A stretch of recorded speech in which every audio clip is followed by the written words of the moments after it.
हम यहां पर लास्ट क्लास में मॉलिक्यूलर ऑर्बिटल थ्योरी के 7-8 पॉस्टुलेट करके इतनी बात कर चुके थे. Let's revise.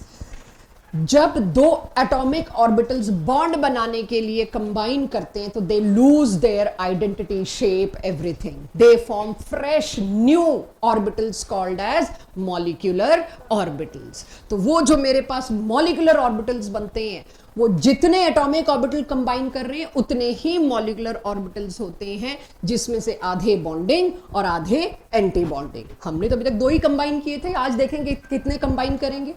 ये हर क्लास का रूटीन है तुम्हारा, है ना. मम्मी करती है कॉल इस वक्त, तो उनको एक आते ही व्हाट्सएप कर दिया करो ना, ठीक है. मेरे को अपनी रिकॉर्डिंग में बहुत एडिट करना पड़ता है, मेरा माइक कैच कर लेता है ये.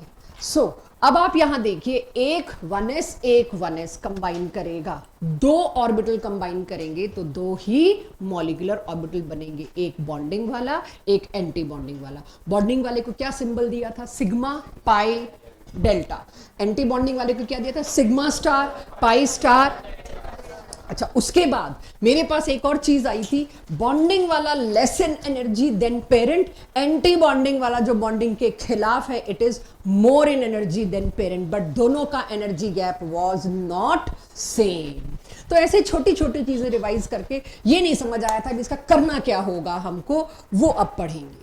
तो अब हम देखते हैं कैसे एटॉमिक ऑर्बिटल्स आपस में कंबाइन करके मॉलिक्यूलर ऑर्बिटल्स बनाते हैं, और फिर उसमें हम उन सवालों के जवाब कैसे देते हैं जो 2 सवालों के जवाब ढूंढने में आई थी. क्या सारे सिंगल बॉन्ड सेम स्ट्रेंथ के होते हैं? सारे डबल बॉन्ड सेम स्ट्रेंथ के होते हैं? सारे ट्रिपल बॉन्ड सेम स्ट्रेंथ के होते हैं? इसके बारे में कोई कमेंट वीबीटी नहीं कर पाई थी. और मैग्नेटिक बिहेवियर, तो इन दोनों के बारे में बात करते हैं. तो एमओटी की शुरुआत के पॉस्टुलेट्स इंट्रोडक्शन के बाद आता है एलसीएओ. अगर ये मेरे संडे के टेस्ट में क्वेश्चन आया 3 नंबर का, क्योंकि लगभग सभी स्कूल पेपर्स में आता है, what do you mean by LCAO? Right all 3 conditions. तो एलसीएओ क्या है? Linear combination of atomic orbital. मैं लास्ट क्लास तक तो बोल के चल रही थी, atomic orbital loose their identity and form a new orbital. How they form a new orbital? कैसे आपने एक को एंटी बॉन्डिंग का नाम चिपका दिया, एक को बॉन्डिंग का नाम चिपका दिया और चल पड़े. वो सारी बात अब समझते हैं. इस थ्योरी का, एमओटी का कहना है, जब कोई भी 2 ऑर्बिटल आसपास आते हैं, ऑर्बिटल क्या थे? प्रोबेबिलिटी 95% वाली, यही थे ऑर्बिटल. यानी हाइड्रोजन नंबर 1 और हाइड्रोजन नंबर 2 दोनों के दोनों अपना एक वेकेंट ऑर्बिटल लेकर आए, एक पार्शली फिल्ड ऑर्बिटल लेकर आए और विद ऑपोजिट स्पिन, और हमने एक्सपेक्ट किया कि इसके अंदर क्या होगा? बॉन्ड होगा. But when they both approach each other, electron आज तक हम देख पाए नहीं, आगे भी नहीं देख पाएंगे, बता दिया गया. ये हाइजेनबर्ग ने पहले ही फंडा क्लियर कर दिया. तो इलेक्ट्रॉन के नाम पे क्या चीज थी मेरे पास? Electron wave. वेव का जाई क्या होता था? एम्पलीट्यूड. जाई का स्क्वायर क्या होता था? Probability of finding electron. तो यानी कि जब 2 एटॉमिक ऑर्बिटल्स कंबाइन कर रहे हैं तो 2 गोले नहीं कंबाइन कर रहे, 2 इलेक्ट्रॉन्स कंबाइन कर रहे हैं. 2 इलेक्ट्रॉन्स कंबाइन कर रहे हैं तो मतलब उनकी इलेक्ट्रॉन्स की वेव कंबाइन कर रही है.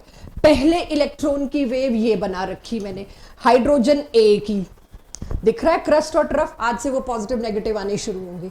दूसरे हाइड्रोजन की वेव भी ये रही. What does this wave indicated? Electron की प्रेजेंस. और जाई स्क्वायर ने बता दिया कहां पर कितनी प्रोबेबिलिटी थी. ठीक है. ये दोनों, जो भी लोग स्लीपी फील कर रहे हैं, घर जाके दोबारा पढ़ना पड़ जाएगा. ये आज की क्लास के दम पे संडे का टेस्ट होगा. Please wake up. ये और ये दोनों वेव्स एक दूसरे से कंबाइन करेंगी.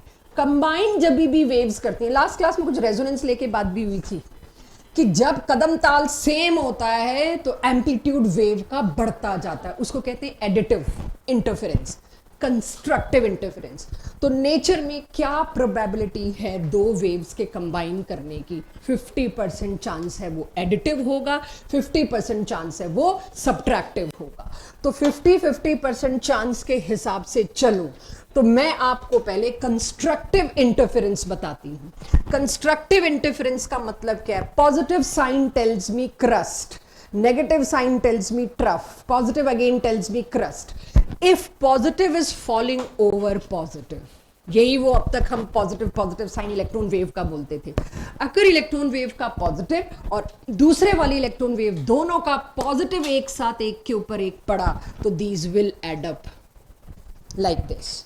तो इसका एम्पलीट्यूड कितना बढ़ गया, अगर मैं देखूं इसका एम्पलीट्यूड क्या हुआ, इसका एम्पलीट्यूड हुआ जाए ए प्लस जाए बी। मैं भी यहां पर एम्पलीट्यूड की बात हो रही है, जाई स्क्वायर की जल्दबाजी मत करिए। Amplitude of resultant wave will be जाई ए प्लस जाई बी। और अगर ये डिस्ट्रक्टिवली कंबाइन करते हैं, डिस्ट्रक्टिवली कंबाइन करने का क्या मतलब है, crust will fall over trough. उसमें मेरे को वेव एक्चुअली दिखनी नहीं चाहिए, बट मेरे को जरा सी ब्लू कलर में वेव क्यों दिखानी पड़ी, सीधी लाइन तो एक्सेस लगती है, मैं कुछ तो दिखाऊंगी ना कि वेव नाम मात्र रही, जीरो हो गई। तो just for the sake of showing मैंने हल्का सा यूं बना दिया। अगर सीधी लाइन बनाती तो हम कहते तो एक्सिस ही बनाइए, वेव तो बताओ। तो जस्ट उसके लिए मैंने बना दिया, यानी भूल जाओ वो 1s ऐसे गोले गोले ऑर्बिटल थे। एक्चुअली में गोला क्या था, शेप, जहां पर probability of finding this electron was maximum. तो क्योंकि ये शेप थी तो इस शेप का मतलब तो इलेक्ट्रॉन वेव से आया था, तो रिजल्टेंट की शेप निकालने अभी हम चल रहे हैं। आपको याद होगा एसपीडीएफ की शेप भी जाई और जाई स्क्वायर की वैल्यू से आई थी, तो अब इनकी शेप भी ढूंढने चले। तो क्या सबको पता चल गया कंस्ट्रक्टिव क्या होता है, सबको पता चल गया डिस्ट्रक्टिव क्या होता है। अब डिस्ट्रक्टिव वाले में इलेक्ट्रॉन के पाए जाने की प्रोबेबिलिटी क्या है, नाम मात्र जीरो। डिस्ट्रक्टिव में तो ये तो बॉन्डिंग के खिलाफ ही होगा। जब इलेक्ट्रॉन के पाए जाने की प्रोबेबिलिटी नहीं है तो अट्रैक्शन फोर्सेस कहां आएंगे, न्यूक्लियस और इलेक्ट्रॉन में। खाली तो न्यूक्लियस रह जाएंगे तो उसमें क्या होगा, रिपल्शन। तो ये तो टोटल बॉन्डिंग के खिलाफ जाएगा, स्टेबिलिटी के खिलाफ जाएगा। ये टोटली स्टेबिलिटी को सपोर्ट करेगा, बॉन्डिंग को सपोर्ट करेगा। ये बात हुई जाई की। लेकिन प्रोबेबिलिटी क्या होती है बच्चों, प्रोबेबिलिटी होती है जाए स्क्वायर। अगर मेरे पास जाए स्क्वायर होता तो ये लास्ट क्लास में हमने एंड में हंसी मजाक में बोला ही था कि इसका आप याद करके आओगे। मैं गलत करूंगी, आप सही करोगे, तो check if I am wrong. अगर psi A minus psi B square को मैं ओपन करूं तो it is psi A square plus psi B square minus 2 psi ए जाई बी। रिजल्टेंट, तो यहां सवाल आता है बॉन्ड क्यों बना होगा। जब दो एटॉमिक ऑर्बिटल्स कंस्ट्रक्टिवली कंबाइन करते हैं तो प्रोबेबिलिटी बिटवीन टू इलेक्ट्रॉन्स क्या होगी, लिसन अगेन, जाई square plus psi B square plus 2 psi ए जाई बी। अगर ये अकेले अकेले का जाई ए स्क्वायर होता तो टोटल प्रोबेबिलिटी क्या थी, जाई square plus psi B square. ये सब कुछ भी सजा धजा लिखा हुआ मिलेगा, लेकिन कंस्ट्रक्टिव ओवरलैप के बाद क्या हुआ, जाई square plus psi B square plus 2 psi ए जाई बी, यानी थोड़ी सी प्रोबेबिलिटी और बढ़ गई न्यूक्लियस के बीच एज कंपेयर टू पेरेंट। अगर मैंने आपको क्वेश्चन दे दिया एक्सप्लेन, यही रिवीजन मैम कराएंगे आपको कि क्वेश्चन क्या होता है उसको समझना, कि एमओटी के हिसाब से एक्सप्लेन करिए व्हाई बॉन्ड इज फॉर्म्ड, और आपको आता नहीं और आप जबरदस्ती वो वीबीटी का पोटेंशियल एनर्जी का डायग्राम दे रहे हो या जो और कुछ ऑक्टेट रूल दे रहे हो, 0 नंबर मिलेगा। तब आना मत कि आप ही ने बताया था बॉन्ड तो ऑक्टेट पूरा करने के लिए बनता है, लिमिटेशंस भी बताए थे।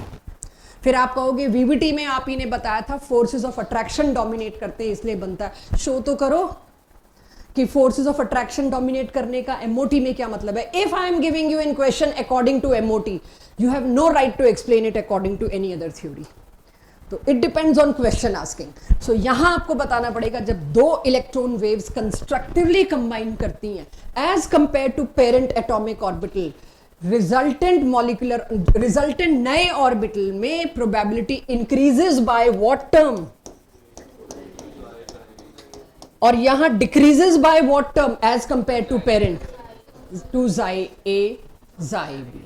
तो इंक्रीज भी वही टर्म है, डिक्रीज भी वही टर्म है। तो इस वजह से बॉन्डिंग मॉलिक्यूलर ऑर्बिटल नाम देना इसको बनता था, एंटी बॉन्डिंग नाम देना इसको बनता था।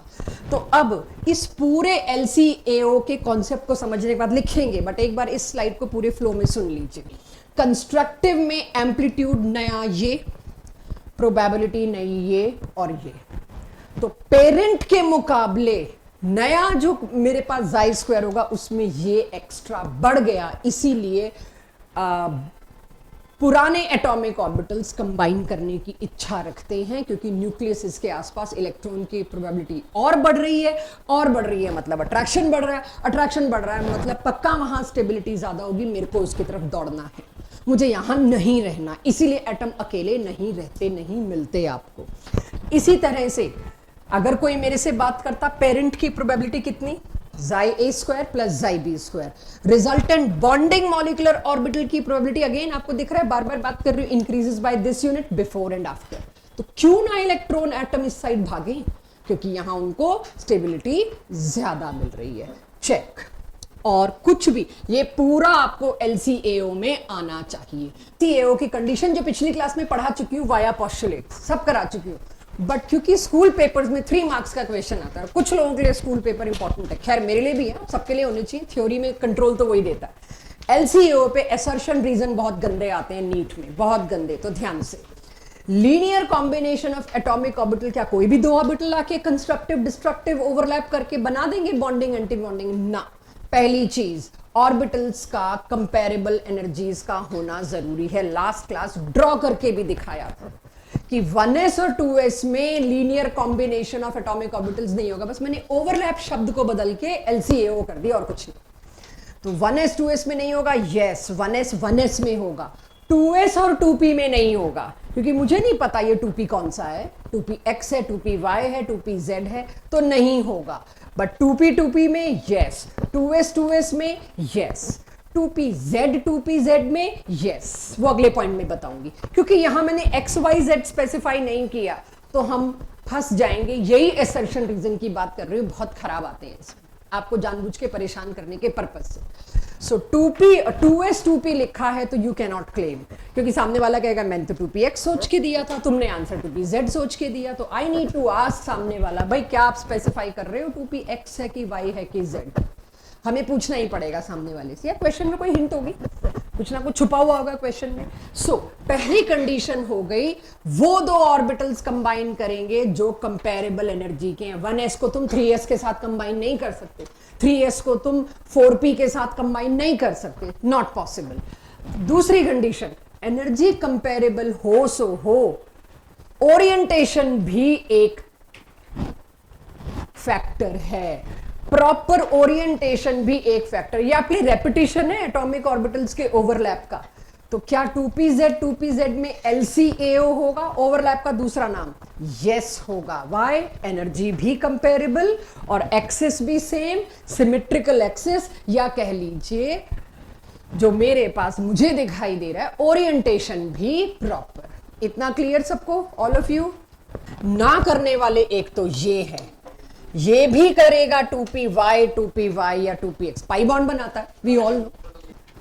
एक्सटेंट ऑफ ओवरलैप भी इतना होना चाहिए कि उस ओवरलैप को, उस linear combination of atomic orbital को कुछ सीरियसनेस से लिया जाए। एक्सटेंट ऑफ ओवरलैप ही बहुत कम हो, बहुत कम हो, तो उसके लीनियर कॉम्बिनेशन से जो बॉन्डिंग एंटी बॉन्डिंग बनने हैं वो एग्जिस्ट नहीं कर पाएंगे। What is the meaning of extent of overlap? इसमें शब्दों में बहुत घुमाया जाएगा आपको। 2p और 3p, सपोज मैं बात कर रही हूं 2px और 3px की, कोई मुझे कह दे कि इसमें एनर्जी भी कंपेरेबल है, मतलब कंपेरेबल क्या, आई नो 2p की एनर्जी और 3p की एनर्जी में फर्क तो है, कोई मुझे यहां पॉइंट आउट कर दे इनका ओरिएंटेशन सेम है, बट क्या ये LCAO होगा? ओरिएंटेशन सेम है, लेकिन मैं जानती हूं साइज का डिफरेंस है, साइज के डिफरेंस की वजह से ये इसकी ज्योमेट्री बड़ी है, मतलब ये ज्यादा फैला हुआ है 3p, इतना ज्यादा फैला हुआ है as compare to 2p 3p में कि इनका ओवरलैप, इनका कॉम्बिनेशन कोई खास इफेक्टिव नहीं होगा। जब खास इफेक्टिव नहीं होगा तो ये अप्रिशिएट नहीं होगा। आप कह सकते हो इसको कंपेरेबल एनर्जी वाले में रख देते, पोस्टुलेट में नहीं रखा LCAO ने। उन्होंने कहा कंपेरेबल एनर्जी ओरिएंटेशन के बाद मेरे को क्या देखना है, क्या पता किस और वजह से आगे जाके आपको देखने को मिले एक्सटेंट ऑफ ओवरलैप ढंग का नहीं था। Types of molecular orbital form, 2 he type बनते हैं, एक बॉन्डिंग, एक एंटी बॉन्डिंग। किसकी वजह से बनते हैं? LCAO। ओवरलैप शब्द खा गए अब हम, linear combination of atomic orbitals.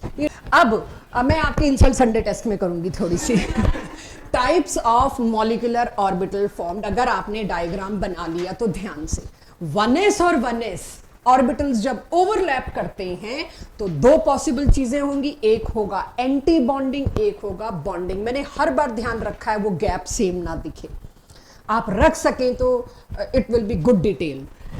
जहां पर मैंने दो ऑर्बिटल कंस्ट्रक्टिवली ओवरलैप करते दिखाए वहां प्लस प्लस फेस किया है। ऑब्जेक्टिव में यही गलतियां कराएंगे, प्लस प्लस ना ध्यान दिया तुमने, यहां पर प्लस और माइनस फेस किया है। Means what? Repulsion dominated. Repulsion क्यों डोमिनेट किया? दो न्यूक्लियस के बीच आया ही कुछ नहीं, नाम मात्र इलेक्ट्रॉन डेंसिटी आई, एक दूसरे से भागते हुए प्रोबेबिलिटी रही, तो ये क्या कहलाएगा? नोड। जहां इलेक्ट्रॉन के पाए जाने की प्रोबेबिलिटी जीरो, उसको क्या बोलते हैं? नोड। तो अगर अब आप देखें तो एंटी बॉन्डिंग मॉलिक्यूलर ऑर्बिटल में एज कंपेयर टू बॉन्डिंग एक नोड एक्स्ट्रा इंट्रोड्यूस, या एक नया नोड इंट्रोड्यूस हुआ, हाँ या ना? तो ये क्या बना? Sigma star 1s। अब नाम दे रही हूं उसको, दो 1s से मिलके बना था इसीलिए 1s। सिग्मा क्यों? 1s 1s हमेशा कौन सा बॉन्ड बनाएंगे? Sigma bond. और स्टार क्यों? Anti bonding. सिमिलरली इसका नाम क्या? Sigma 1s। तो हम लोग स्कूल पेपर्स में क्या देखते हैं? इनमें से किसी भी दो की शेप पूछी जाती है पूरा कॉम्बिनेशन में, तो आपको शेप आनी चाहिए। इसी तरह से एक और सिग्मा बॉन्ड है, मेरे पास दो ही सिग्मा बॉन्ड है पॉसिबल। 2pz का क्या होगा? चेक। 2pz में भी अगर कंस्ट्रक्टिव ओवरलैप है तो सारी इलेक्ट्रॉन डेंसिटी अगर देखो तो दो न्यूक्लियस के बीच में आ गई है। दिस इज नथिंग, ना के बराबर है, तो ये बस दिखाने के लिए रखा है। लेकिन एंटी बॉन्डिंग में क्या होगा? एक दूसरे से दूर भागते हुए। तो ये छोटे लोब जो ना के बराबर प्रोबेबिलिटी है वो उल्टा एक दूसरे को फेस कर रहे हैं, यानी दो न्यूक्लियस के बीच में क्या है? Only repulsion. तो यहां पर भी एक नोडल प्लेन आ गया, नाम देखिए क्या है? Sigma 2pz, sigma star 2pz। Done? Clear? बन तो हमारा पहले ही चुका है। अब आ जाते हैं आखिरी, या px लिख लो या py लिख लो। देखो मेरे बताने की भी जरूरत पड़ेगी। चेक। एंटी बॉन्डिंग बॉन्डिंग दोनों का आप कंपैरिजन हर चीज का कर सकते हैं। दिस इज ABMO और this is BMO, bonding molecular orbital और एंटी बॉन्डिंग मॉलिक्यूलर ऑर्बिटल आपके सामने है। नाम देखिए क्या है? पाई 2py, और इसका नाम क्या होगा? पाई स्टार 2py या फिर 2px, जो भी केस लिया हो। आप देखिए मैंने ब्रैकेट में दोनों लिख दिए, 2px भी लिखा है था, 2py भी लिखा है, तो जो भी हो शेप क्लियरली ध्यान दीजिए। प्लस प्लस प्लस माइनस देखना बहुत ज्यादा जरूरी है बच्चों। ऊपर वाले में यहां गलती करते हैं बच्चे। इस प्लस के सामने कौन होना चाहिए? माइनस। इस प्लस के सामने कौन होना चाहिए? माइनस। एक लोब पे एक ही चार्ज, रिवर्स मत कर देना इसको। एक लोब में माइनस इधर है तो इधर भी माइनस होगा, तभी ये कॉम्बिनेशन आपके सामने आए। तो इस तरह से, अच्छा 2p के बाद आप मेरे से पूछेंगे भी तो आपका सिलेबस नहीं अलाउ करता, भैया क्यों पढ़ा दिया, क्या करेंगे इसका? दो सवाल ढूंढने निकले थे, कौन सा बॉन्ड स्ट्रॉन्ग, कौन सा वीक, और कौन सी चीज पैरा और कौन सी चीज डाया। नाउ जितना भी पढ़ाया वो किस लिए पढ़ाया? ये नंबर 1 है फर्स्ट क्वेश्चन। ऐसे 8 क्वेश्चन हैं, 8 क्वेश्चन हुए, स्कूल की MOT तो हो गई। मेरे को आज का टारगेट वही रखना है, आगे की जितना टाइम अलाउ करेगा करेंगे। Energy level diagram for diatomic molecules only. हमारा सिलेबस सिर्फ डायटोमिक मॉलिक्यूल्स अलाउ करता है कि कार्बन डाइऑक्साइड का MOT नहीं बना सकते, उसके लिए केमिस्ट्री ऑनर्स करना पड़ेगा। कि आप वाटर के लिए, कार्बन डाइऑक्साइड के बॉन्ड्स के लिए भी मेरे से पूछने लग जाओ तो मेरी ग्रेजुएशन की बुक्स हैं वो दे दूंगी, पढ़ लेना। सो अब सबसे पहले मेरे को H2 मत बनाओ, रुक जाओ, कम से कम 15 मिनट हम कुछ नहीं कर रहे, पेन छोड़ दो। जब तक फर जवाब नहीं आ जाते तब तक नहीं। मैं फिर बैठूंगी और आप एक एक करके स्लाइड अपने हिसाब से नोट करना। पहले सारे क्वेश्चंस के आंसर देने लायक बनिए। अब MOT कहती है कि हाइड्रोजन नंबर 1, हाइड्रोजन नंबर 2, जिसकी कॉन्फ़िगरेशन थी 1s1, राइट, यही थी। दोनों हाइड्रोजन आए, अपना एक एक इलेक्ट्रॉन लेके आए, और क्या करना शुरू किया, linear combination of atomic orbitals. उसमें पुराने एटॉमिक ऑर्बिटल्स अपनी आइडेंटिटी पूरी लूज करते हैं as if they do not exist. हर बुक में 2 लाइनें लिखी मिलेंगी आपको। ये पुराने दोनों एटॉमिक ऑर्बिटल्स यहां क्या बन गए, नए molecular orbitals. Now they both do not exist.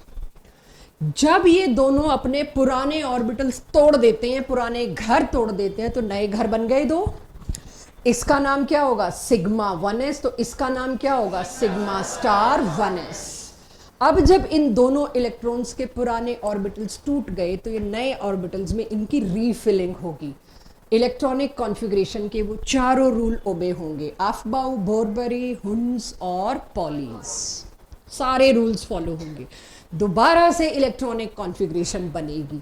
तो 2 हाइड्रोजन ने मिलके जब क्या बनाया, H2, तो उसकी इलेक्ट्रॉनिक कॉन्फ़िगरेशन में क्या लिखूंगी, how many electrons in total, 1 and 2, सारे रूल फॉलो किए मैंने।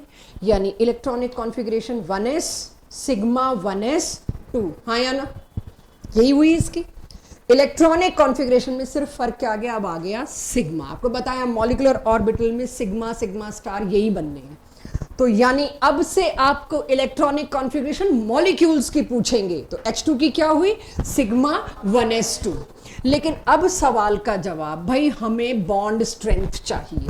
इस थ्योरी ने साफ तौर पे कह दिया बॉन्ड स्ट्रेंथ का मतलब है बॉन्ड ऑर्डर, कोशिश उसकी करते हैं।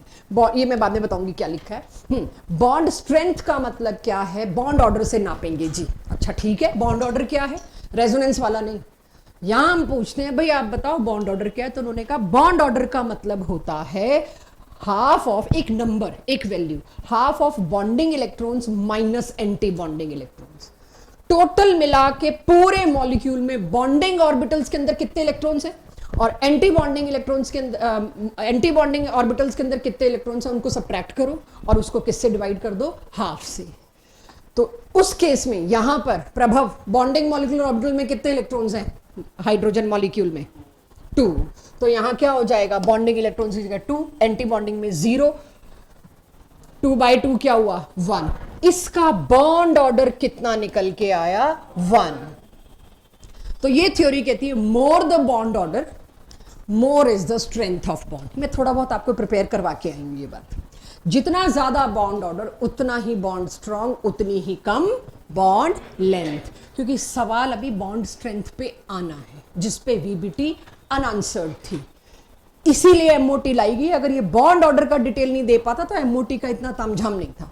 तो चेक करते हैं क्या बताएगा। खैर दूसरा सवाल, 2 ही सवाल थे, दोनों ग्रीन कलर से लिख रखे, मैग्नेटिक बिहेवियर। एक भी अनपेड इलेक्ट्रॉन है, इधर मत देखना ये तो टूट गए, एक भी अनपेड इलेक्ट्रॉन है नहीं, तो कॉन्फिडेंस से अब इसको लिखेंगे हम डायामैग्नेटिक। ठीक है, ये क्या है, डायामैग्नेटिक। बस bond order diamagnetic, that's it about MOT हर एक का। तो अब अभी 2 मिनट देना। अब इससे मुझे क्या, ये बॉन्ड स्ट्रेंथ को लेके तो कुछ खास पता नहीं चला, लेकिन सवाल ये आया जो सवाल एक्चुअली वीबीटी नहीं दे पाई थी, मैं तो वो सवाल भी नहीं ला पा रही थी आपके सामने अभी तक, अब लाऊंगी। मैं वीबीटी के पास ये पूछने चली गई थी, VBT was not able to answer, कि H2 के ऊपर प्लस चार्ज, पूरे H2 मॉलिक्यूल से अगर मैंने एक इलेक्ट्रॉन निकाल लिया, H2 मॉलिक्यूल पे एक इलेक्ट्रॉन डाल दिया तो H2 नेगेटिव हो जाएगा, और H2 में 2 इलेक्ट्रॉन डाल दिए, मुझे बताइए कौन से H2 का बॉन्ड ज्यादा स्ट्रांग होगा, जहां एक एक्स्ट्रा इलेक्ट्रॉन डाला हुआ है, जहां एक कम इलेक्ट्रॉन है, जहां 2 एक्स्ट्रा इलेक्ट्रॉन। ये पूरी स्लाइड कराने के बाद प्रभाव तुम्हारा डाउट लूंगी, क्योंकि खाली बॉन्ड ऑर्डर 1 लाने के लिए तो मैंने एमओटी नहीं पढ़ी थी बच्चों, वो तो वीबीटी ने ही बता दिया था, 2 हाइड्रोजन के बीच एक ही बॉन्ड, मतलब लुईस डॉट स्ट्रक्चर ने बता दिया था एक ही बॉन्ड बनेगा, बॉन्ड ऑर्डर 1। तो जो बात वीबीटी बता चुकी थी उसी के लिए मैंने इतना तामझाम पढ़ा नहीं। एक्चुअली ऐसे सवाल आगे जाके आपको मिलने हैं, मिल रहे हैं। इस सवाल को मैं वीबीटी के पास गई, वीबीटी ने कहा sorry I can't handle this. मुझे ये पता है 2 अनपेड इलेक्ट्रॉन वाले ऑर्बिटल आएंगे, ओवरलैप करेंगे, सिग्मा और पाई बॉन्ड बनेगा और हद से हद इतना बनेगा, ये लोन पेयर होगा, ये कोऑर्डिनेट बॉन्ड बना लेगा, एटसेट्रा एटसेट्रा। इसका बॉन्ड ऑर्डर भी निकाल के मेरे को एमओटी ने दिया। क्या मतलब है H2 प्लस का, H2 के अंदर जो इलेक्ट्रॉन है उसमें से एक निकाल लो। तो सोचो यहां से अगर मैंने एक इलेक्ट्रॉन निकाल लिया होता, बॉन्ड ऑर्डर क्या हो जाता? एक निकाल लेती मैं तो क्या बचता? 1 माइनस 0, 1, 1/2 क्या होता? हाफ। अगर इसमें एक एक्स्ट्रा इलेक्ट्रॉन डालना पड़ता तो बॉन्ड ऑर्डर क्या होता? हाफ, तो भी हाफ होता, राइट? 2 डाल देती तो 0। अगर 2 एक्स्ट्रा इलेक्ट्रॉन डाल देती, दिस माइनस दिस, यहीं पे 0 आ गया। क्या ये डिवाइड बाय 2 करूं? यानी कि इन 3 केसेस जो मैं बना भी नहीं सकती, पता नहीं बना कैसे होगा, वो मैं सोच भी नहीं सकती, इन तीनों केसेस में अगर कोई मेरे को कहता है प्लीज कंपेयर बॉन्ड ऑर्डर, तो स्कूल का पहला क्वेश्चन, इन तीनों का बॉन्ड ऑर्डर और बॉन्ड लेंथ का ऑर्डर दीजिए। ये मुफ्त के क्वेश्चंस होंगे क्योंकि आपका फॉर्मूला क्या है? कुछ भी नहीं। सो आपने खुद ही बताया हाफ हाफ दोनों का, और इसका आपने बताया 0। बॉन्ड ऑर्डर 0 का मतलब क्या होता है? The following species do not exist. 0 जहां भी मिलेगा डू नॉट एग्जिस्ट, वो चीज एग्जिस्ट नहीं करती। ये और ये एग्जिस्ट करते हैं, आधा आधा बॉन्ड ऑर्डर। तो बॉन्ड ऑर्डर का ऑर्डर दे देंगे, दिस इज इक्वल, और ये यही होगा ऑर्डर। बट बॉन्ड स्ट्रेंथ, अभी अभी मैंने क्या बोला, हम क्या मान के आए हैं? जितना ज्यादा बॉन्ड ऑर्डर होगा उतना ही स्ट्रॉन्ग बॉन्ड होगा। बट यहीं पे गलती थी, वीबीटी शायद ये भी ले लेती कि हाँ वो बॉन्ड ऑर्डर हाफ का भी कुछ ना कुछ जुगाड़ बता देते, उनके पास बॉन्ड स्ट्रेंथ के बारे में कुछ नहीं था। तो बॉन्ड ऑर्डर हमेशा बॉन्ड स्ट्रेंथ को रूल तो करता है बट नॉट डायरेक्टली प्रोपोर्शनल। अब तक तो मैं क्या कह रही हूँ, बॉन्ड ऑर्डर 3 है तो ज्यादा स्ट्रांग, बॉन्ड ऑर्डर 2 है तो कम स्ट्रांग। भाई जब बॉन्ड ऑर्डर सेम है तो क्या? यही बात तो थी, दोनों सिंगल बॉन्ड है तो कौन सा स्ट्रांग, दोनों आधा बॉन्ड है तो कौन सा स्ट्रांग, दोनों डबल बॉन्ड है तो कौन सा स्ट्रांग। VBT failed. तो अब अगर मैं देखूं बॉन्ड स्ट्रेंथ का ऑर्डर मैंने ये लिख दिया, किस दम पे ये लिख दिया भाई? ये दोनों में बराबर होना चाहिए था, दोनों हाफ हाफ। लेकिन अब मेरी क्लास मेरे को बताए, नाम से ढूंढ के बताए, बॉन्डिंग को कौन सपोर्ट करता है? Bonding molecular orbital. बॉन्डिंग को कौन एंटी जाता है? Anti bonding. मुझे बताइए दोनों जिसमें हाफ हाफ बॉन्ड ऑर्डर था, किसमें एंटी बॉन्डिंग में ज्यादा इलेक्ट्रॉन थे? जिसमें एंटी में एक इलेक्ट्रॉन चला गया वो बॉन्डिंग को खराब करने गया। तो इन दोनों में बॉन्ड ऑर्डर, ये है जेई के क्वेश्चंस। ये ऑर्डर स्कूल में पूछ लेंगे, किसका? स्कूल पूछता है सिर्फ बॉन्ड ऑर्डर। और ये जो ट्रिकी केस है जिनमें 2 का बॉन्ड ऑर्डर सेम फिर भी बॉन्ड स्ट्रेंथ सेम नहीं, ये नीट और जेई में मिलेंगे, ये स्कूल में नहीं मिलेंगे। तो अब जिनका बॉन्ड ऑर्डर सेम है उसमें तुम बॉन्ड स्ट्रेंथ सेम नहीं करोगे हमसे बात किए बिना। कैसे ढूंढा मैंने? जिसमें भी एंटी बॉन्डिंग इलेक्ट्रॉन ज्यादा हैं वो लेस स्टेबल, वो लेस स्ट्रांग, आंख बंद करके। तो अगर मैं देखूं इसमें एंटी बॉन्डिंग में कितने इलेक्ट्रॉन चले गए थे? 2, पक्का 1। और इसमें कितने चले गए थे? खैर यहां ये तो मेरा सवाल ही नहीं था, मेरा सवाल तो एक्चुअली ये दोनों थे, ये तो पहले ही पीछे। सो अब आपके पास यहां पर क्या आता है, ये आप देखेंगे 2013 और 14 के उसमें जेई में मिलेगा, 16-17 के उसमें आपको नीट में मिलेगा। ये one of the option. H2 minus और H2 plus same bond order, still strength is this. Why? इसमें एक इलेक्ट्रॉन एंटी बॉन्डिंग में, इसमें एक भी इलेक्ट्रॉन एंटी बॉन्डिंग में नहीं है। बदू ऊपर कर ले रहा हूं थोड़ा सा, हो गया इतना सबके पास। चलो ज्यादा जरूरी जो येलो कलर से लिखा है ना, ये है फॉर जेई नीट। ये बहुत ज्यादा इंपॉर्टेंट फंडा है। आपसे गलती मेरे को इसी में करानी है, ये मेरा टारगेट है ऑब्जेक्टिव में, इसी में गलती करानी। ये आप नहीं करोगे अभी आधे घंटे बाद, तो ये कर ही नहीं पाओगे गलती। मुझे याद दिलाओगे वीबीटी से अगर कोई सवाल पूछे, वाई हीलियम 2 कैनॉट एग्जिस्ट? गुरेसिस, हीलियम 2 एग्जिस्ट क्यों नहीं करता? Explain according to VBT.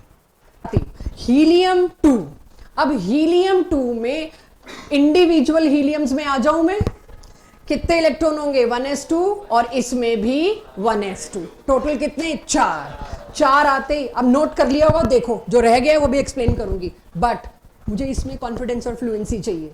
This. अब bonding minus anti bonding zero आ गया, पहले डिवाइड बाय 2 करके भी जीरो आना है, तो बॉन्ड ऑर्डर तो क्लियरली क्या है, जीरो। जीरो बॉन्ड ऑर्डर का मतलब do not exist, helium 2 cannot exist, explain according to MOT, तो ये देना पड़ेगा। एक्सप्लेन अकॉर्डिंग टू वीबीटी, तो वो जो भी बात करी वो देना पड़ेगा। देन बॉन्ड ऑर्डर निकाल लिया मैंने, जीरो, वो तो वैसे ही हो गया। मॉलिक्यूलर ऑर्बिटल कॉन्फ़िगरेशन हो गई सबसे, sigma 1s2 sigma star 1s2।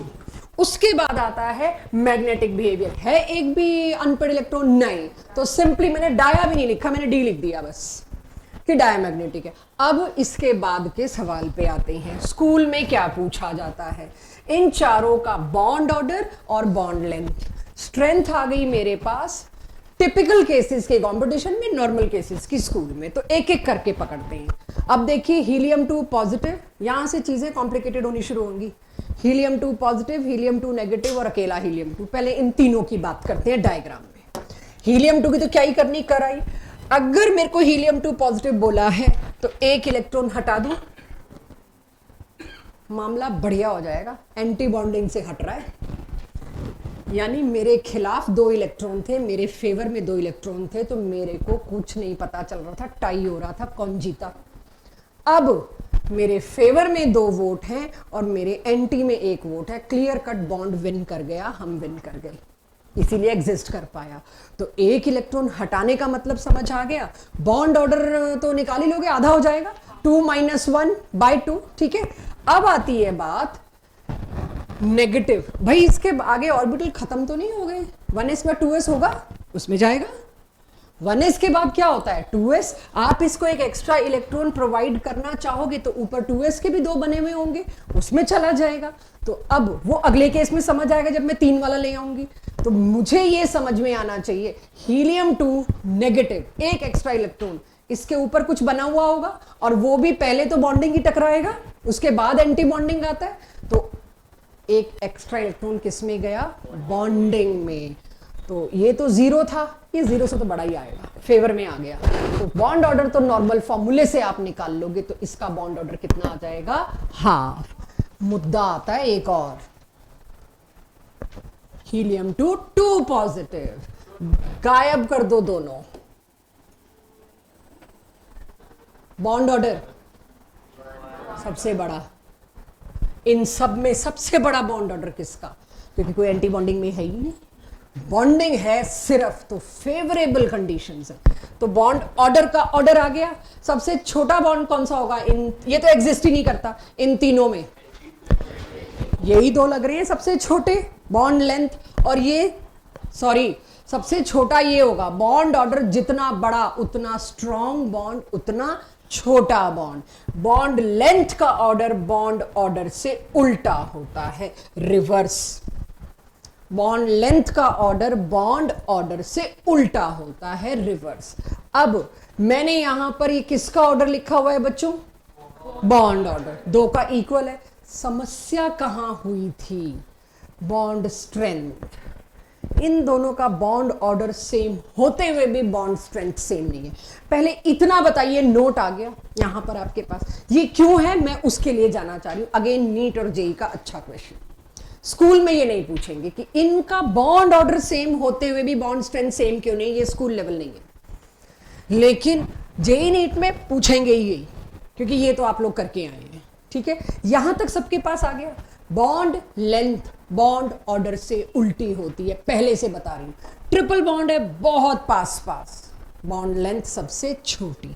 3 bond order bond length सबसे छोटी, 2 बॉन्ड ऑर्डर थोड़ी बड़ी, 1 बॉन्ड ऑर्डर सबसे बड़ी। थोड़ा कंफ्यूजन हो सकता है बट इट्स ओके।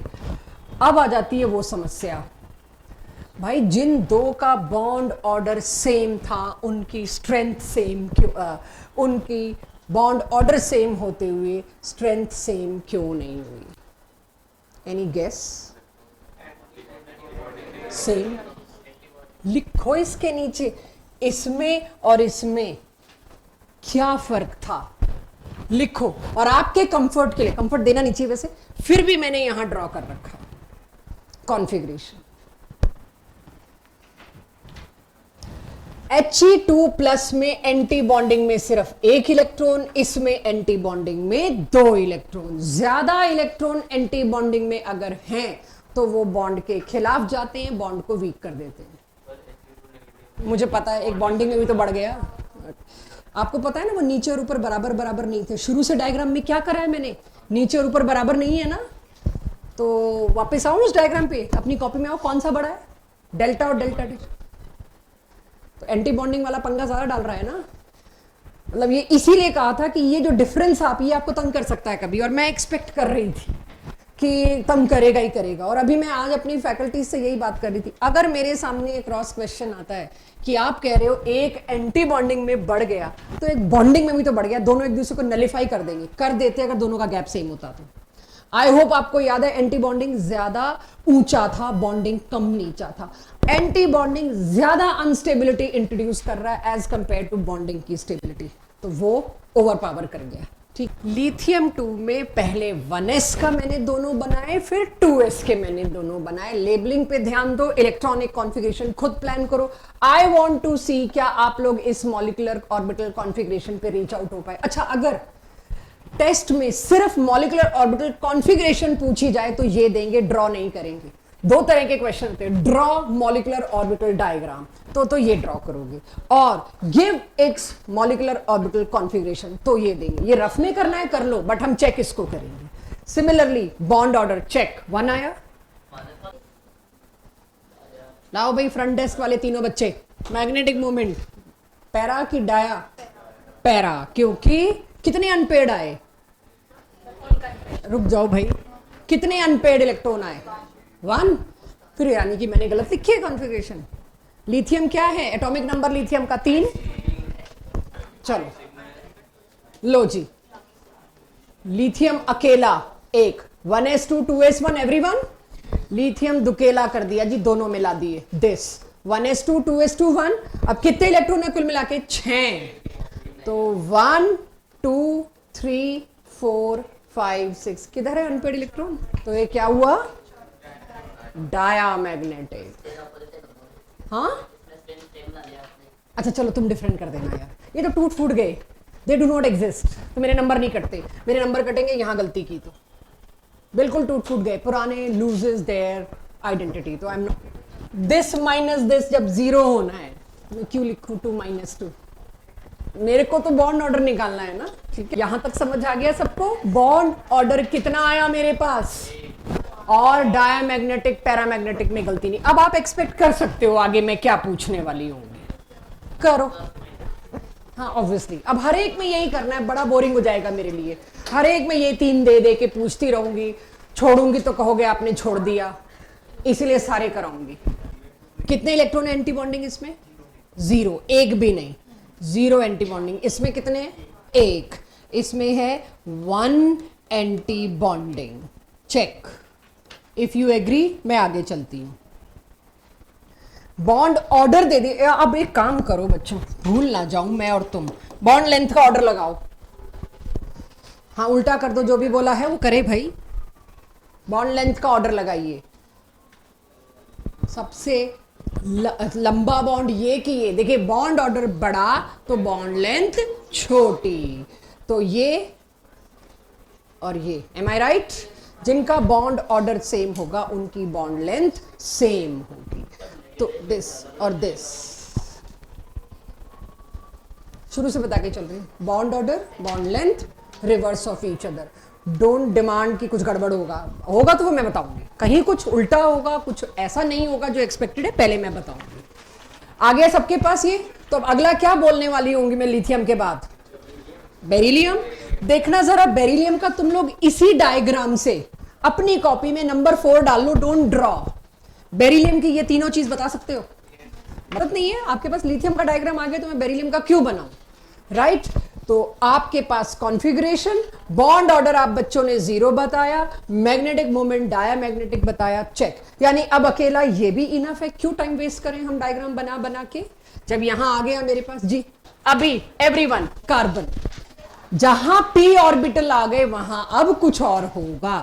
तो अब आप ये समझिए कार्बन की कॉन्फ़िगरेशन चेक, 1s 2s और 2p। अभी किसी ने पूछा था आपने काउंटिंग में 4 - 2 की बजाय 2 - 0 क्यों किया, और मैंने कहा था नीचे वाले अपने आप कैंसिल हो गए। एक और इसमें एक्सप्लेनेशन हो सकता था, इनर ऑर्बिटल कभी बॉन्डिंग में पार्टिसिपेट नहीं करते, तो मैं इनर ऑर्बिटल्स जो फिल्ड हैं उनको इग्नोर कर सकती हूं, तो वहां मैंने 1s इग्नोर किया। बट बेटर वो था जो मैंने बोला, क्योंकि वो कई जगह आपको बचाएगा मेरे वे से कि भाई आप 2 में से 2 माइनस करोगे तो वैसे ही 0 आना है। तो 1s 2s 2p। अब कार्बन के आते ये मैदान में आ गया। अब 2p की शेप अलग, आप जानते हैं 2p 3 है दोनों साइड, यहां तो एक थे तो कितने मजे से एक बॉन्डिंग बन गया, एक एंटी बॉन्डिंग। अब यहां 3p एक के, 3p दूसरे के, 6 में 3 नीचे आएंगे, 3 ऊपर आएंगे, और वो 3 जो नीचे आएंगे वो एक साथ नहीं आएंगे, 3 जो ऊपर आएंगे वो एक साथ नहीं आएंगे, उनमें भी रिपल्शंस और अलग एनर्जी ऑर्डर आएगा। तो काइंडली अंडरस्टैंड कार्बन की कॉन्फ़िगरेशन 1s वही जो हाइड्रोजन में हुआ था, सेम डायग्राम। 2s वही जो अभी पीछे आप लोग करके आए बेरिलियम में, यहां तक का डायग्राम पिछली स्लाइड का सेम है। अगर मैं सिर्फ क्लास नोट्स के लिए, क्वेश्चन पेपर में आप ये नहीं कर सकते 1s2 same as helium 2, 2s2 same as beryllium 2, नहीं कर सकते। ये आपके क्लास नोट्स को सेव करने के लिए, टाइम सेव करने के लिए बात कर रही हूं। तो आपको अगर ड्रॉ करने को दिया तो पूरा ड्रॉ करना पड़ेगा। बट कैन आई सी ये जो यहां पर था ये पूरा का पूरा एज इट इज ही बनना है 1s और 2s का। तो बच्चों को 1s और 2s का पता है।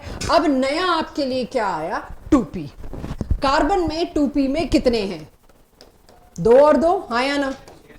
अगर आप देखो मैंने आपको बेरिलियम कराया, बेरिलियम के बाद कौन आता था वैसे, बोरोन, इसलिए नहीं करा रही, कार्बन कर लिया तो बोरोन तो कर ही लिया, राइट। मैं सीधे एटॉमिक नंबर 6 पे पहुंच गई, एटॉमिक नंबर 5 छोड़ दिया कि इस लायक बच्चे हैं अब।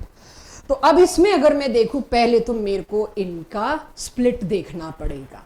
ये पुराने एटॉमिक ऑर्बिटल्स जो कि डेड, p3 थे, x y z, z क्या बनाएगा, सिग्मा बॉन्ड, स्ट्रॉन्ग, एनर्जी कम। तो अभी मुझे पता है क्या सवाल आने, जब तक ना आए तब तक फटाफट निकाल देती हूं।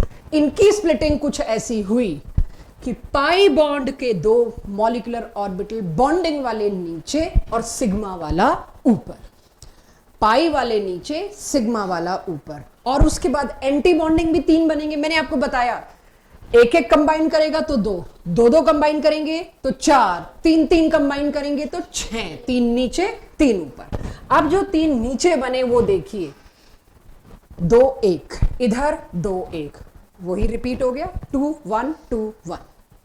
सिग्मा 2pz और सिग्मा स्टार 2pz दोनों में ऊपर था और पाई वाले दोनों में नीचे थे। ये स्प्लिटिंग होती है C2। अब अगर ये स्प्लिटिंग होती है तो नीचे वाले दोनों का तो 0 0 आ जाना है बॉन्ड ऑर्डर में कंट्रीब्यूशन। आई होप सबको पता है, 4 में से 4 माइनस करूंगी मैं। यहां पे रीफिलिंग शुरू करिए इलेक्ट्रॉन्स की, following all the rules. 1 2 3 4, 4 electrons भरने हैं। 1 C कैसे भर रही हूं, 2 डबली ऑक्यूपाई तब तक नहीं होते जब तक आपको Hund's rule of maximum multiplicity पता होगा कि आपको स्पिन पैरेलल रखनी है। 3 4 डाया के para bond order 4 by 2 2। 2 carbon में इसके हिसाब से अगर बॉन्ड बनेगा तो वो क्या बनेगा, डबल नहीं बोलते, बॉन्ड ऑर्डर 2। ये वो वाला डबल नहीं है जो वीबीटी में पढ़ के आए, बॉन्ड ऑर्डर 2। और ये जो दोनों के दोनों बॉन्ड ऑर्डर में 2 का कंट्रीब्यूशन आया, ये किस वजह से आया, 2 पाई बॉन्ड्स की बात की है, क्योंकि दोनों पाई मॉलिक्यूलर ऑर्बिटल्स की एनर्जी कम होने की वजह से वो पहले पकड़े गए। ड्रॉ, डोंट आस्क, मुझे पता है क्या आ रहा है, मुझे पता है क्या आ रहा है। Next class only JEE NEET, school do not deal with, ये क्या कर दिया, सिग्मा नीचे होना चाहिए था। डोंट आस्क, मुझे भी पता है।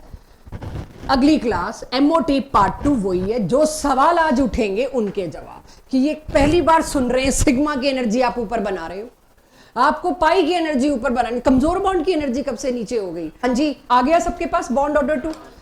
ये 2 साल पहले आया हुआ क्वेश्चन है, 2 पाई बॉन्ड्स। कहीं ये मत सोचना मैंने अपने शौक में करा दिया है, पास्ट ईयर्स में, और हर साल कराते हैं और फिर पता चलता है कितना इंपॉर्टेंट था ये छोटा सा एक वर्ड, कितना जरूरी था। ये आए हुए क्वेश्चंस में से दे रही हूँ, तभी मैं कलर अलग रखती हूँ जो मुझे पता होता है पास्ट ईयर। मैग्नेटिक बिहेवियर भी बच्चे बता देंगे, डायमैग्नेटिक है। चलिए अभी करना है, लो करो, इसको याद करना है तुमने। 2 1 2 1 1.5 या 3/2 जो पसंद आए लिख लो। वैसे यहां पे अक्सर डेसिमल दे दो, लड़ाई खत्म करते हैं। क्या करूं? 1 पॉइंट, चलो जी 1.5। इधर 1, दोनों में रिमूव किया है मैंने, इस बार नेगेटिव नहीं दिया, तो यहां आया 1। बॉन्ड स्ट्रेंथ की कोई फाइट नहीं, लगा लो। दो सेम आएंगे तब फाइट करेंगे, दो सेम आए नहीं कोई बॉन्ड ऑर्डर, ठीक है वो अब आप। चलो जी N2, use same diagram as B2 और C2। C2 वाला सेम डायग्राम इस्तेमाल करिए, don't draw again and again, तुम्हारी कॉपी में है। और अब ध्यान दीजिए कनव, जो तुमने पूछा था, डीजेनरेट ऑर्बिटल्स को एक ही लोकेशन पे लिखेंगे, क्योंकि इन दोनों की एनर्जी सेम है, तो ऊपर और नीचे। जेई नीट और बोर्ड्स में या आपके स्कूल एग्जाम में ऐसे लिखा आएगा, ये मत कहिएगा बाद में, बाद वाला हाई एनर्जी हो गया। दोनों की एनर्जी सेम है, इसीलिए इस तरह से going here we know energy is increasing. Right N2 की configuration and give me all the questions answer give. और बाई चांस VBT भी यही कहती है, दो नाइट्रोजन के बीच ट्रिपल बॉन्ड है, बट इसका मतलब ये नहीं है कि बॉन्ड ऑर्डर को एक्चुअली आप ट्रिपल बॉन्ड से कंपेयर करें। बॉन्ड ऑर्डर सही आ गए, जब बॉन्ड ऑर्डर सही आ गया तो बॉन्ड स्ट्रेंथ भी आ जाएगी और बॉन्ड लेंथ भी आ जाएगी। आई होप मैग्नेटिक बिहेवियर सबका दे पाएंगे। मैंने आपको क्या बताया, यू एनर्जी इंक्रीज हो रही है। अगर पाई 2py और पाई 2px को मैंने एक के बाद एक दिखाया था, तो फिर इसका मतलब होता ना एनर्जी बढ़ रही है। सेम आगे आएंगे ना, अभी मैं आपको N2 O2 भी तो लेके जाऊंगी ना, जस्ट इसलिए कि कोई मेरे से ये पूछ ले आगे कैसे लिखोगे। छोड़ देते हैं ना, क्यों कंफ्यूज करें आपको, आगे आना ही। क्लियर हो गया प्रभव, ऑल ऑफ यू? चलिए तो इसमें अब बॉन्ड स्ट्रेंथ में पकड़ लोगे, इनमें सेम बॉन्ड होते हुए भी मैंने इसको क्यों ज्यादा स्टेबल बताया, इसको क्यों कम स्टेबल। सेम रीजन, वही एंटी बॉन्डिंग वाली बात। तो वो तो अब मुझे लगता है आपसे गलती नहीं होगी, आप पकड़ लोगे एंटी बॉन्डिंग वाली बात को कि कौन सा स्ट्रॉन्ग कौन सा वीक। तो ये 2 1 2 1 याद रहेगा, पहले 2 फिर 1 फिर 2 फिर 1, याद रहेगा सभी को। जैसे ही आप 14 इलेक्ट्रॉन से ऊपर उठते हो, यानी ये 3 आखिरी केस, O2 F2 नियॉन 2, इसमें O2 में कितने इलेक्ट्रॉन्स होंगे? 16, इसमें कितने? 18, इसमें कितने? 20। पीछे हमने क्या किया था? 2 1 2 1, वो स्वैप हो गया, पलट गया। ये क्या हो गया? एक्चुअली सही तो ये है, देखा जाए तो यही होना चाहिए था ना, सिग्मा नीचे आना चाहिए था। तो अगली क्लास में हम पढ़ेंगे 14 इलेक्ट्रॉन, 16 इलेक्ट्रॉन से पहले या 14 तक क्या गड़बड़ हुई थी जो 15 से सुधरनी शुरू हुई। राइट, होना तो सिग्मा ही नीचे चाहिए था और पाई ऊपर होना चाहिए था, सिग्मा की एनर्जी कम है, तो वो जो सिचुएशन है वो सही यहां होनी शुरू हुई। इसका क्यों तो पूछना भी नहीं बनता, होना यही चाहिए था, सिग्मा की एनर्जी कम पाई की ज्यादा, पूछना बनता है अप टिल N2। तो नेक्स्ट क्लास में जरूर पढ़ेंगे what actually happened up till N2। Clear? तो पहले तो इसको एग्री करो, हाँ मैम मान गए हम, O2 F2 नियॉन 2 में बिना क्यों क्या के ये डायग्राम फॉलो होगा, बिकॉज होना भी यही चाहिए था, it should have happened. Right, तो देखिए अब जरा मेरे को O2 का बताओ, मेरे को तीनों के बॉन्ड ऑर्डर दे बच्चे, O2 का, F2 का, Ne2 का, तीनों के बॉन्ड ऑर्डर चाहिए मेरे को। ऑर्डर क्या आया? हाँ जी, ये सेकंड बेंच, फर्स्ट बेंच ने तो बता दिया आज मेरे को, सेकंड बेंच। O2 का bond order 2, magnetic moment para. How many unpaired electrons? बताओ Krishna, how many unpaired electrons? Krishna पूछा तो तुम दोनों भी हो सेकंड डेस्क, बताओ आंसर। 2, 2 अनपेड इलेक्ट्रॉन किस किस ऑर्बिटल में? ज्यादा इसलिए पूछ रहे 12th क्लास का एनसीईआरटी का क्वेश्चन है, बिल्कुल सही जवाब दिया, भर लो यहीं पे यार। O2 की कॉन्फ़िगरेशन क्या थी? 1s2 2s2 2p4, 8 होते हैं ना, 2p4, 1 2 3 4, यहां पर भी यही 1 2 3 4, कितने भरने हैं 8, 1 2 3 4 5 6 7 8, दो अनपेड इलेक्ट्रॉन, दोनों किसमें, एंटी बॉन्डिंग, यानी pi star 2p x pi star 2p। ऐसे क्वेश्चन है आज टेस्ट में। बॉन्ड ऑर्डर थोड़ी पूछूंगी, उड़ा दोगे। अनपेड इलेक्ट्रॉन किस ऑर्बिटल में, ये पूछूंगी तुमसे। पेड इलेक्ट्रॉन किस ऑर्बिटल में, ये पूछूंगी तुमसे, कि मेरी जो कसरत हुई है थोड़ी तो तुम्हारी भी होए। तो प्लीज ये ध्यान रखिए, ये खाली पैरामैग्नेटिक नहीं है, बहुत ज्यादा पैरामैग्नेटिक है। दो अनपेड है, एक नहीं दो अनपेड है। सेम क्वेश्चन, F2 पैरा की डाया, डाया, इसमें सारे पेयर हो गए, ऑब्वियसली दो और ऐड हो गए तो पेयर हो गया। इसी तरह से नियॉन 2 आपने देखा होगा, bond order 0, do not exist. तो मैंने आपको यही कहा कि हमें 20 इलेक्ट्रॉन तक ही जाना था, हमारा बेसिक एनसीईआरटी सिलेबस मेरे को 20 इलेक्ट्रॉन तक अलाउ करता, लेकिन मैंने 16 पढ़ लिया, मैंने 18 पढ़ लिया, मैंने 20 पढ़ लिया, मैंने 15 17 ये नहीं देखा जी। बॉन्ड ऑर्डर तीनों का 1 1 1 है, बट बॉन्ड स्ट्रेंथ या स्टेबिलिटी का ऑर्डर ये है। क्यों? सबसे पहले H2, इसमें एक भी इलेक्ट्रॉन एंटी बॉन्डिंग में नहीं गया, एम आई राइट? इसमें एक भी इलेक्ट्रॉन एंटी बॉन्डिंग में नहीं गया, प्लस इसका साइज सबसे छोटा, बॉन्ड लेंथ सबसे कम, न्यूक्लियस के सबसे नजदीक, तो इसका तो स्ट्रांग होना बनता। Multiple reasons. फिर आता है B2 और Li2, दोनों में अगर देखोगे तो बॉन्ड ऑर्डर 1 1। मुझे मेरे बच्चे बताएं, दोनों में एंटी बॉन्डिंग में कितने इलेक्ट्रॉन्स टोटल?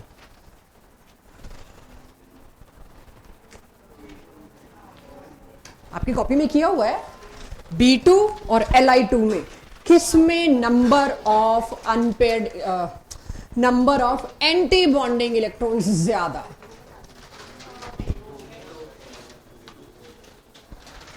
देखते हैं, बाकियों को भी आने दो आंसर। B2 में कितने एंटी बॉन्डिंग में टोटल?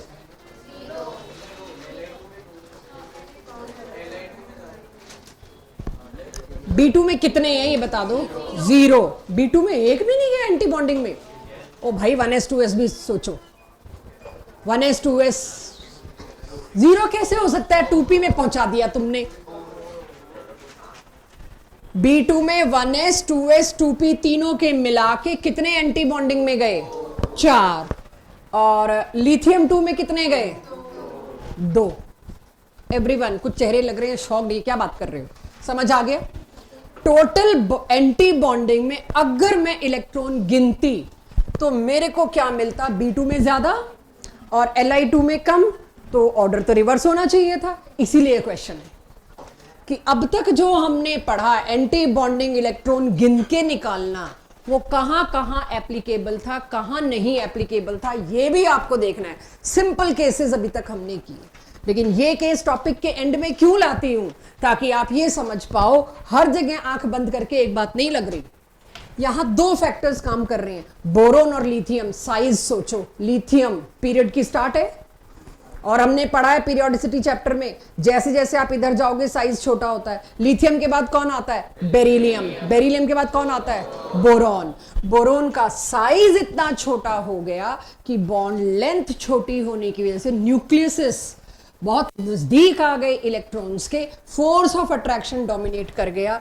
इसीलिए स्टेबिलिटी ऑर्डर में बॉन्ड लेंथ, जेईई एडवांस का आया हुआ क्वेश्चन है ये, कि क्यों B2 ने एक अजीब बिहेवियर शो कर दिया। Bond length small, size small, bond length therefore strong bond. Although bonding anti bonding electrons की गिनती में फर्क था, और वो इस आंसर को फेवर नहीं कर रहा था।